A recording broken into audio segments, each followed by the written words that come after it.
السلام عليكم. اهلا بيكم في فيديو جديد على قناتي احلى الوصفات مع عبير.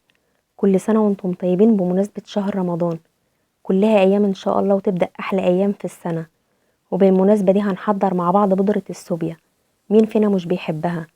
في فيديو النهاردة هقولك ازاي تحضريها في بيتك بالمكونات الاصلية زي اللي بنشتريها من بره بالظبط واحلى. دلوقتي الجاهزة بقى سعرها غالي جدا، هنعملها في البيت بطريقة سهلة وبسيطة، من غير دقيق رز ومن غير جوز هند ولا نشا.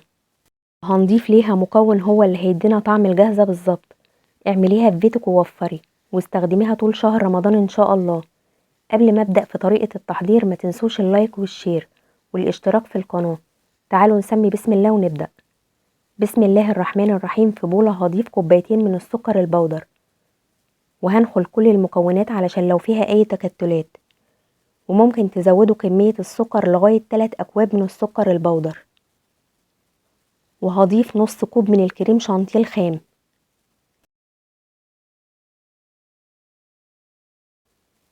ونص كوب من اللبن البودر. هسيب لكم المقادير في صندوق الوصف. ودلوقتي هنضيف المكون اللي هيدينا نفس طعم الجاهزة بالظبط.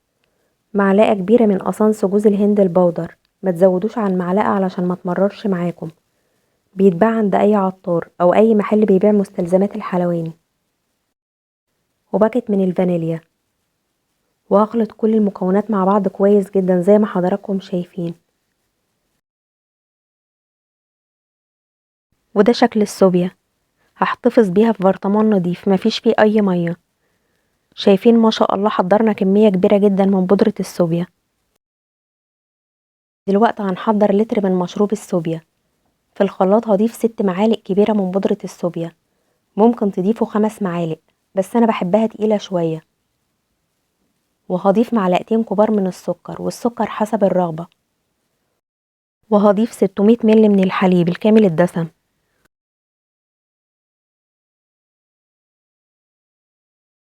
و400 مل من المية.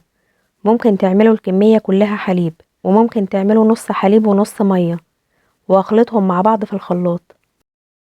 وكده مشروب السوبيا اللذيذ اللي كلنا بنحبه جاهز. هنضيف شوية من الفوم بالشكل ده.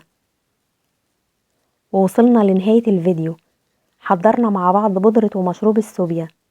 اتمنى يكون فيديو النهاردة عجبكم، واتمنى تجربوها وتقولولي رأيكم. هستنى ان شاء الله كومنتاتكم. ويا رب فيديو النهاردة يكون عجبكم واستفدتوا منه ولو بحاجة صغيرة. وما تنسوش لو عجبكم الفيديو لايك وشير للفيديو. ولو اول مرة تشوفوا قناتي وعجبكم فضلا الاشتراك في القناة وتفعيل جرس التنبيه على الكل علشان يوصل لكم اشعار بكل وصفاتنا الجديدة ان شاء الله. شكرا لحسن المتابعة. اسيبكم في رعاية الله، والسلام عليكم ورحمة الله وبركاته.